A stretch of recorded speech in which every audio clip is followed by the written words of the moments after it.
Condom কিন্তু দুই ধরনের হয়ে থাকে, একটা হচ্ছে ইন্টারনাল কন্ডম আর একটা হচ্ছে এক্সটার্নাল কন্ডম। এক্সটার্নাল কন্ডম কিন্তু ছেলেরা ইউজ করে থাকে আর ইন্টারনাল কন্ডম হচ্ছে মহিলারা ইউজ করে থাকে। তো এখন কিন্তু আমি এক্সটার্নাল কন্ডমের ব্যাপারে আলোচনা করছি। তো এই যে এক্সটার্নাল কন্ডম রয়েছে তার গায়ে কিন্তু তেলতেলে ধরনের এক পদার্থ লাগানো থাকে, যাতে ভ্যাজাইনাতে ঢোকার সময় কোনো রকম অসুবিধা না হয়।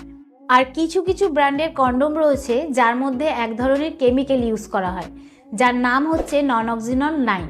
এর কাজ হচ্ছে আপনার যে স্পাম রয়েছে সেই স্পামটাকে মেরে ফেলা, যাতে কোনোভাবেই প্রেগনেন্সির ভয় না থাকে। তো যদি আপনি সেই সমস্ত কন্ডম ইউজ করেন যাতে ননঅক্সিনল 9 রয়েছে, তারপরে করার সময় যদি আপনার কন্ডম কোনো কারণবশত ফেটে যায় বা খুলে যায়, যার কারণে স্পাম যদি আপনার ভ্যাজাইনাতে চলে যায়, তাহলেও কিন্তু 90% চান্স থাকে প্রেগনেন্সি না হওয়ার। আপনি দেখতেই পাচ্ছেন যে এখানে আমি একটা কন্ডম নিয়েছি।